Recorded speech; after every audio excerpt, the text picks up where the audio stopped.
जय माता की, जय माता की, जय माता की, जय माता की।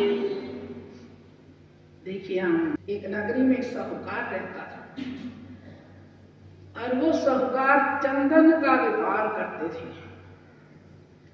चंदन का व्यापार करते मतलब लेकिन कोई लेता ही नहीं था। बाहर जाने की इसकी हिम्मत नहीं और बड़ी इमारत बना रखी, 3-4 मंजिल कोठी बना रखी और पीछे पूरा बड़ा गोदाम छोटी छोटी लकड़ियों का, चंदन की लकड़ियों से पूरा भरपूर कर रखा है। क्या होता है, एक दिन राजा के मंत्री गश्त करने के लिए आए। उन्होंने देखा कि साहूकार ने चंदन का व्यापार किया और शहर में पता भी नहीं, हमारे महाराज को तो पता भी नहीं। कहने लगा, ये क्या है जो पीछे लकड़ भरे हैं? कहने लगे, महाराज ये तो चंदन का मैं व्यापार करता हूँ, मेरे चंदन की लकड़ी है, पर लेकिन अभी बिक नहीं रही। क्यों? मैं इंतजार करता हूँ कि इस नगरी का राजा जब मरेगा तो ये मेरी सारी चंदन की लकड़ी बिक जाएंगी और ढेर सारे पैसे आ जाएंगे। देखिए, कटु वाणी में कड़वा सोचना, कड़वा बोलना कितना हानिकारक है, जिसको इंसान अपने वेश में जानता ही नहीं मैं क्या कह रहा। मंत्री ने कहा, देख बड़े गलत विचार है। तो अगले दिन राजा गश्त पे आते हैं। उन्होंने देखा, देखी पहले सभी भोले भाले होते थे, ऐसा कुछ नहीं था। पद मिलते चले गए, काम होते जाते रहे, संसार बदलता गया। देखा तो अरे ये इतनी बड़ी इमारत खड़ी है, शहर में किसी का भी मकान इतना बड़ा नहीं, सबकी झोंपड़ी है और ये उसको जल्दी बोलो उतारेगा नीचे इसको आधे को। क्यों कि ये गिर गई तो मेरे शहर के बहुत से लोग मर जाएंगे, मेरी नगरी के, ये तो बहुत बुरा होगा। राजा के विचार तो देखिए तब भी अच्छाई में बदलते हैं और व्यापारी के विचार बुराई में बदलते हैं। फिर राजा आया, कहने लगा, उसका मंत्री आता है फिर अगले रोज उस व्यापारी के पास, कहने लगा, हे व्यापारी भाई, आप ये बताइए क्या आप कुछ गलत सोच रहे हो?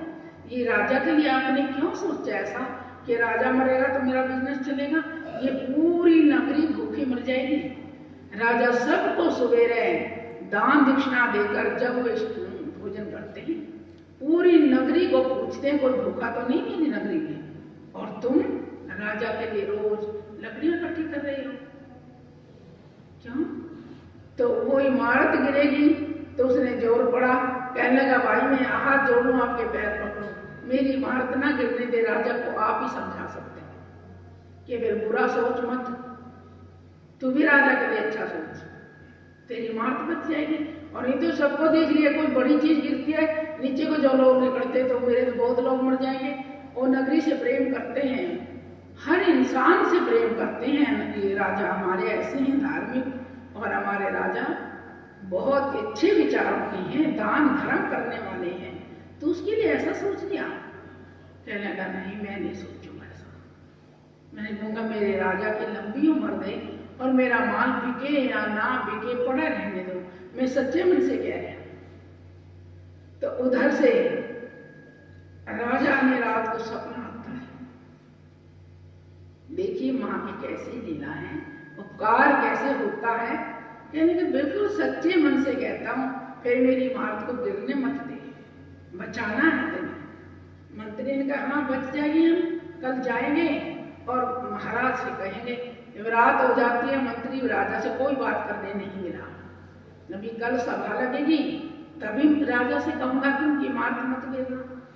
रात को सपने में आते हैं महाराज जी, दिखते हैं, सपना आता है राजा को। कहने लगा, तो इतना धार्मिक आदमी है, इतना अच्छा है, सबका उपकार करता है, फिर उस उपकार की इमारत को क्यों गिरने चल पड़ा? इसमें पता है कितना बड़ा दिल दुखेगा, नुकसान हो जाएगा बहुत नगरी में।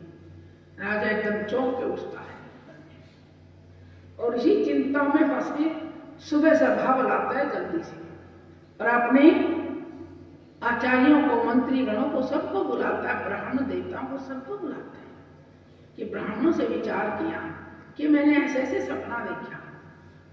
कहने के महाराज कोई आपके दिल में विचार होगा कि हाँ मैंने ये समझा कि सरकार की इमारत अगर गिर गई तो मेरे तो बहुत सारे बच्चे मर जाएंगे इसके नीचे आ गए, और मैंने नगरी से बढ़ के कुछ लगता नहीं। अकाप ने सही सोचा, कुछ ना कुछ उसके भी तो मन में था। मंत्री ने कहा प्रभु ने खुद ही न्याय कर दिया, हमसे कहने की जरूरत नहीं पड़ी, मेरी माँ ने ऐसा न्याय किया। क्योंकि मंत्री तो कहने भी नहीं मिला, अच्छा ही सपने में याद आती है। कहने लगा राजा आपको धन्य है, आप तो वाकई सद्विचारों के धर्मदाता हो, एक धर्म के बराबर हो, धर्मराज हो आप तो, जो कि आप सबके लिए इतना सोचते हो। और उसने इतना बुरा सोचा तब भी आपने उसकी इमारत को सुबह उठते मना कर दिया, कोई भी व्यापारी की इमारत को हाथ नहीं लगाना, कोई कुछ नहीं होगा। जब ऊपर वाले की कृपा होती है ना तो फिर कुछ नहीं होता। जय माता की, जय माता की। देखिए बच्चों, भक्ति और दान पुण्य भजन धर्म और कर्म में उपकार में जितना भी मन लगाओगे समझिए कि महात्मा के समान बन जाओगे। महात्मा क्या करते हैं? महान आत्मा कैसे बनती है जिसको महात्मा बोलते हैं? शांत रहते हैं, चाहे कोई पत्थर मारो, चाहे कोई कीचड़ मारो, कुछ भी करो, लेकिन उन्होंने कोई परवाह नहीं, अपने उसी मार्ग पर चलते रहते हैं। और जब उनको गुस्सा आ जाएगा तो वो खाली नहीं जाएगा। तो इसीलिए शांत रहने से साधु बनते हैं, महान कार्य करने से महात्मा बनते हैं। तो पढ़ रहे हैं, वो तो दूसरी अपोजिट लाइन में चले गए हमारे से। बस केवल पढ़ेंगे और नौकरी करी पेट भरेंगे, समाज नहीं जान पाएंगे, फिर माता पिता को भी नहीं जान पाएंगे। इसलिए अपनी पहचान कर्म से करवाओ, अच्छा लगेगा। और मुझे तो बहुत अच्छा लगेगा जो कि हमारे भगत अपने परिवार को लेकर चलेंगे साथ में, उससे ज्यादा और क्या अच्छा लगेगा। ये सबसे बड़ा धन है तुम्हारे पास, सबसे बड़ा।